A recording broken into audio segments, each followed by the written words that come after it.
Hey, what's going on? Hold on, let me turn this down for you guys.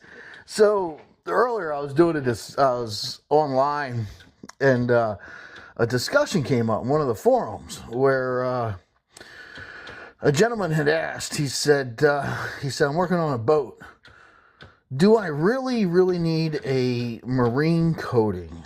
And that's a great topic because there's a lot of companies out there that will use the same coating for different things, different varieties. They'll take a paint coating and call it a wheel coating, or they'll take a paint coating and call it a windshield coating. And the reality of it is, I suck at this game, by the way. But let me turn that off. The reality of it is, it's pretty simple, truthfully, here. When you're looking at doing coatings, ceramic coatings in general, okay, a good company will have a coating for what they need to, what it's for. And what I mean by that is there's two things you have to look at when you are, how do I say this, doing a ceramic coating, basically. Okay, what are you protecting and what are you protecting it against? Think about that for the moment. What are you protecting and what are you protecting it against?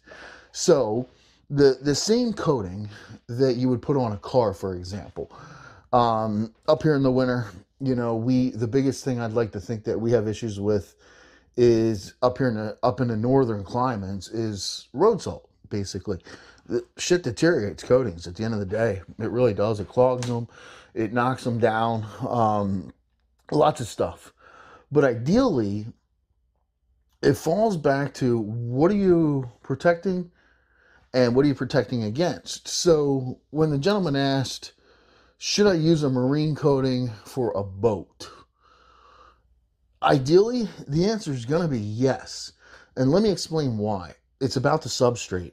What substrate are you protecting? So if you don't know what a substrate is or what I mean by a substrate, I am actually talking the physical surface that you're protecting. So on a car, you're protecting paint or automotive clear coat is what you're actually protecting. On a boat, you're protecting gel coat. Gel coat is a completely different paint. It's a lot more porous and it's a lot harder. So what you want to look at is, will a marine coating work on automotive paint, and will a automotive coating work on marine paint? Ideally, probably yes. Is it the right thing to do? No.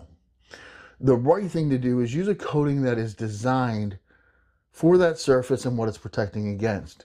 So on a boat, there's two things you're really looking at.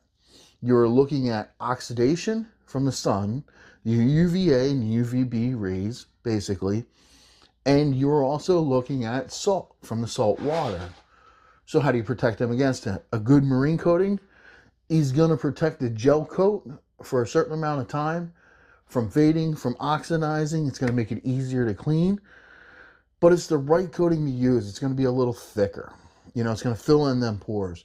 Ideally, I'd like to see everybody on a boat do two coats of a coating, one to fill those pores in, and then the other one to actually become the layer on top that sits there because that gel coat's so porous.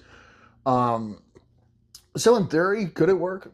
Yeah, you could probably use the same coating the whole way around, but it's not the right thing to do. And, when it comes to business, doing the right thing is not always the easiest, but it's the best thing to do for you and your customers at the end of the day.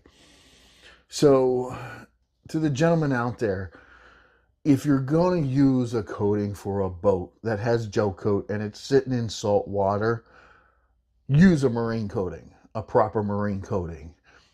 Best advice I could give anybody. Have a great day.